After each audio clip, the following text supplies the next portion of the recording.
They chased this Al-Qaeda figure for years. Now they've got him. Anas al Libi had evaded capture for more than a decade, despite a £3 million bounty on his head. This tweet from the Pentagon broke the news to a global audience that in Libya, US forces had seized the man wanted for twin attacks on American embassies in Africa in 1998, which killed hundreds of people.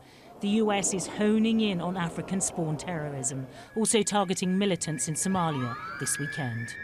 We hope that this makes clear that the United States of America will never stop in its effort to hold those accountable who conduct acts of terror, and those members of Al-Qaeda and other terrorist organizations literally can run, but they can't hide.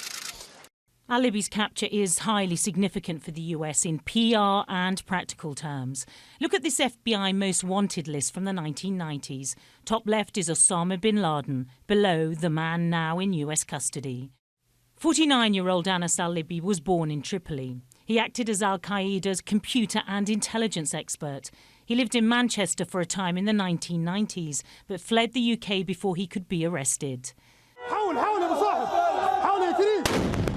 Picked up in Tripoli, where he's believed to have returned during the 2011 civil war, he's now in the hands of the US military at an undisclosed location. He is a valuable prisoner. He is a treasure.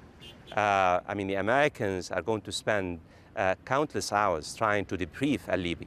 Not only about the early days of the 1990s and 2000, not only about the various still top lieutenants running in Afghanistan and Pakistan and hiding, but also about what's happening in Libya, what's happening in Algeria, what's happening in North Africa, what's happening in Somalia. Publicly, at least, the Libyan government insists it didn't know about the operation, condemning it as a kidnap. In contrast, Somalia's leadership said they're cooperating with other nations to defeat terrorism, as news emerged of a US offensive against Al-Shabaab militants.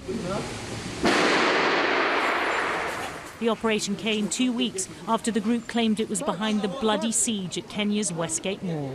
Several people are reported to have been killed, but Navy SEALs met fierce resistance and abandoned the operation. A reminder of the battle the West has against the ongoing threat of Islamic extremism in Africa. Training camps like this one continue to spew out new recruits. The war on terror remains a work in progress. Michelle Clifford, Sky News.